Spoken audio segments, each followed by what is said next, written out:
Assalamualaikum warahmatullahi wabarakatuh. Halo semuanya, jumpa lagi dengan saya Chow Sing Sing, kurator dari podcast Horror Night Story. Halo, apa kabar semuanya? Semoga kalian semua sehat-sehat ya. Oke, seperti biasanya pada malam hari ini saya kembali dan akan menghadirkan sebuah kisah mistis untuk kalian semua. Kisah mistis kali ini saya datangkan dari kiriman email yang masuk di emailnya podcast Horror Night Story ya. Kali ini saya mendapatkan kiriman dari Mas Funky. Jadi Mas Funky itu pernah bercerita apa ya? Saya lupa pokoknya. Adalah, pokoknya Mas Funky pernah ngirim cerita juga. Udah saya ceritain juga. Dan kali ini Mas Funky akan menceritakan traumanya ketika bertemu dengan sesosok hantu yang membuat dirinya takut sampai sekarang. Oke, daripada kita berlama-lama, mari kita simak ceritanya. Assalamualaikum, halo Mas Joe. Masih ingatkah aku? Aku Funky yang waktu itu share ceritaku. Sekarang aku sudah siap buat share cerita yang buat aku trauma pulang malam. Apalagi saat ngelewatin gang sempit sendirian. Oke, kita mulai. Malam minggu adalah malam yang menyenangkan. Pasti itu yang ada di pikiran kalian. Malam di mana orang-orang bersenang-senang dan menghabiskan waktu bersama. Namun, malam mingguku justru berakhir membuat sebuah trauma di ingatanku. Malam itu adalah malam yang membuat aku takut pulang malam sendirian. Bukannya menakut-nakuti, tapi sebuah kejadian pernah membuat trauma bagi seorang Funky.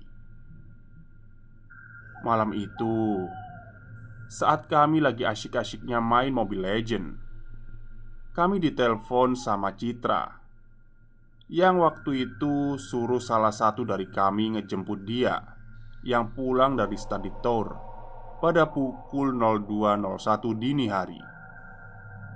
Nah, kami yang lagi ngereng ya harus terpaksa merelakan kalah dari musuh kami waktu itu. Aslinya hanya salah satu dari kami saja waktu itu. Tapi si Nathan bilang kalau kali ini bakal ada yang beda. Fang, temenin gue yuk jemput si Citra. Dia baru pulang dari study tour, celetuk Nathan padaku. Sontak aku ngejawab, tumben lu ngajak. Ada apa nih? Lu takut? Masa anak indiku takut? Enggak ah, males gue. Lagian kan Citra juga nyuruhnya salah satu dari kita, jawabku sambil agak marah. Karena dulu kalau Nathan cabut pasti gak bilang-bilang. Tapi kali ini jawaban dari Nathan membuat aku berpikir serius. Ayolah Fang, kali ini gak kayak biasanya. Firasat gue buruk. Ayolah.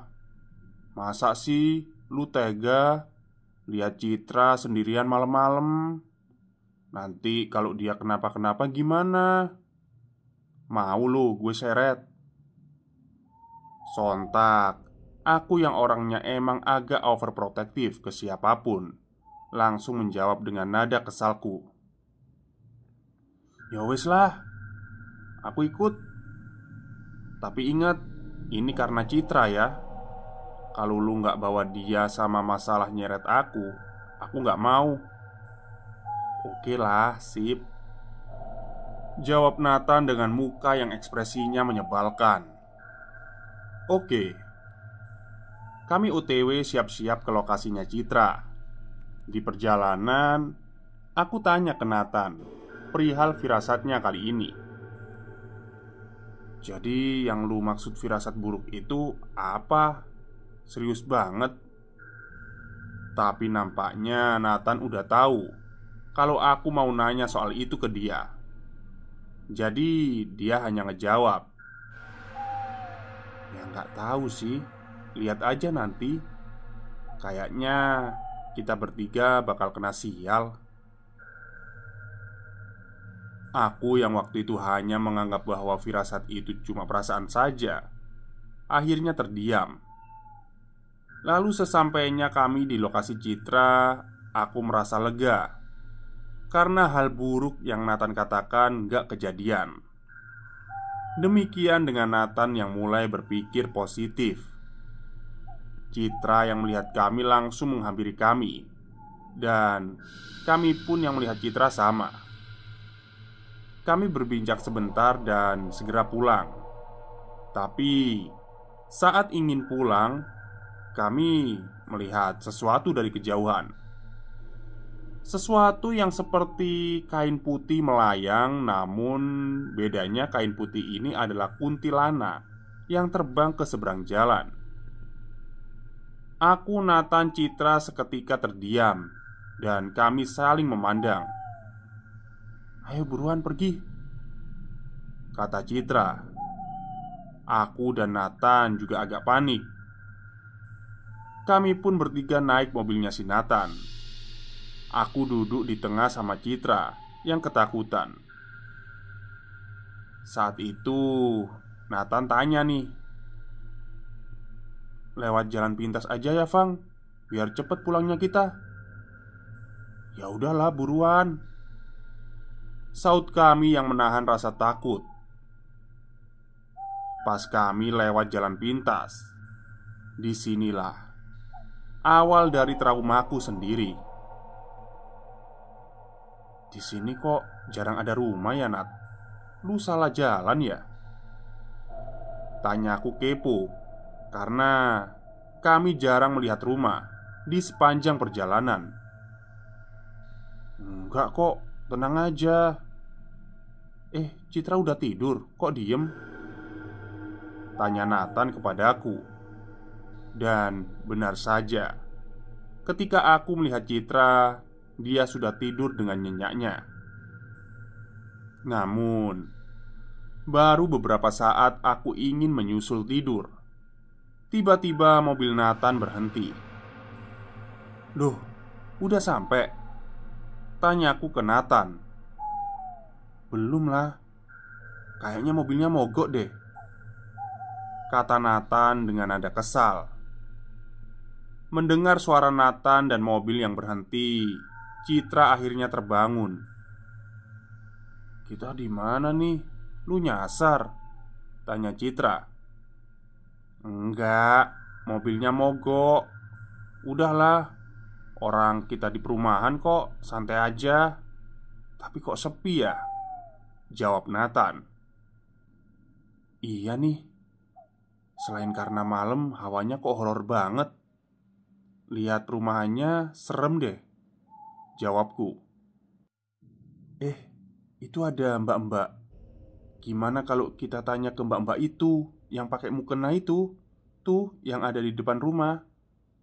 Tanya bengkel terdekat di mana," kata Citra. "Fang, perasaan tadi tuh orang gak ada deh," bisik Nathan ke aku. Aku langsung ngejawab, "Waduh, kali ini kayaknya feeling gue gak enak, Nat. Sebaiknya jangan deh. Aneh banget deh. Masa jam segini ada orang ngelamun pakai mukena?" Namun apalah daya, perempuan adalah raja di balik gelar ratunya. Si Citra tetap nekat dan ngeyel buat tanya. "Maaf bu, punten tanya, ibu tahu nggak lokasi bengkel deket sini?" tanya si Citra. Tapi ibu-ibu itu tetap ngelamun dan membelakangi Citra sambil tetap diam saja. Ibu nggak apa-apa?" tanya Citra lagi ke ibu tadi. Kami yang dari jauh melihat sudah tahu bahwa ada yang aneh dan langsung memberi kode ke Citra. Tapi si Citra malah ngeledekin kami.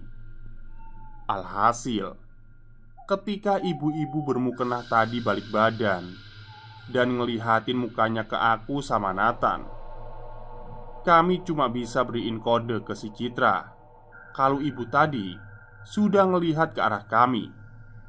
Dan saat si Citra balik badan, "Astagfirullah, Allahu Akbar," si Citra langsung lari ke arah kami dengan kencang sekali. "Tuh kan, ngeyel sih lu. Mana ada orang lamun pakai mukena jam segini, bego," ucap Nathan. Buat yang gak tahu hantunya kayak gimana mukanya, aku deskripsikan ya. Matanya putih, wajahnya pucat, dan ada bercak tanahnya di bagian mukenahnya. Dan yang paling ngeri adalah kakinya itu kayak ngayang, gak nyentuh tanah. Pokoknya kalau aku sih manggilnya si hantu makmum. Kami yang ketakutan makin dibuat takut ketika kami dikejar oleh hantu itu sampai di gang buntu. "Anjing, mati kita cuk, gang buntu," kata Nathan ke aku dan Citra. Kami waktu itu cuma pasrah dan menghadap dinding, menunggu waktu game over. Tapi, "Hei kamu, jangan ganggu adik aku, pergi sana." Itu adalah suara Mas Andri. "Kak, Citra takut kak," teriak Citra ketakutan. Lalu, di punggungku aku ngerasa ada orang yang membelakangiku. "Ren, itu lo kan? Ren, tolongin kami Ren," teriak aku sekuat tenaga. "Ya Allah, tolong datangkan kami pertolongan." Sementara Nathan sibuk mengulang doanya. "Udah, diem Citra, gak usah takut. Kakak bakal jagain kamu," jawab Mas Andri.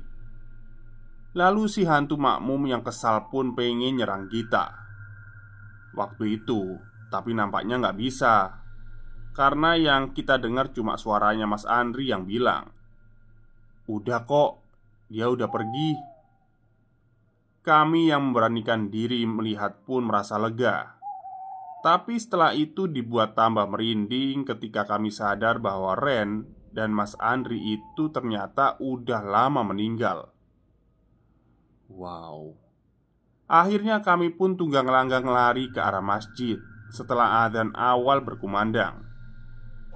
Kami menceritakan hal itu kepada orang yang ada di masjid.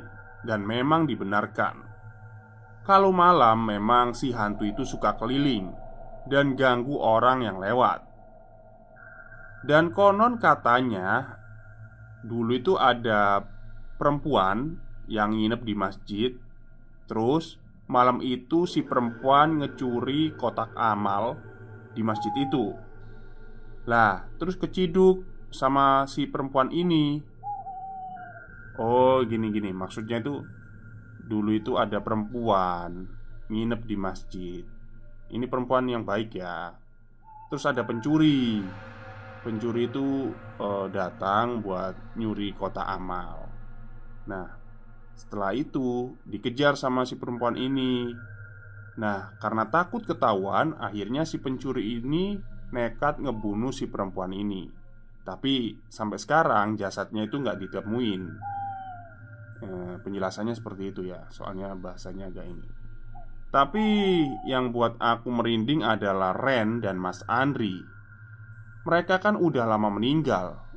Lalu yang tadi ngelindungin kami itu tadi siapa? Tapi pada akhirnya kami diantar pulang oleh Pak RT perumahan itu. Tapi ini adalah trauma terbesar kami. Sekian, saya Funky Darmawan. Hati-hati di jalan. Oke. Terima kasih kepada Mas Funky yang sudah mengirimkan kisah horornya kepada podcast Horror Night Story. Jadi singkat cerita itu, si hantu makmum ya, hantu makmum ini sebenarnya ini baik gitu loh. Cuman kan mungkin yang jadi hantu ini kan jin ya pastinya ya. Jadi waktu itu ada perempuan yang nginep di masjid itu. Terus nggak tahu dia itu kayak mergokin pencuri gitu. Jadi dibunuh. Tapi jasadnya belum diketemukan sampai sekarang. Ya nakutin sih sebenarnya ya, kalau ketemu sama hantu seperti itu. Ya soalnya hampir mirip-mirip pocong ya. Tapi kan kalau pocong kan ada kuncungnya ya, ada ikatannya itu. Oke, mungkin itu saja cerita untuk malam hari ini. Semoga kalian semua suka. Selamat malam dan selamat beristirahat.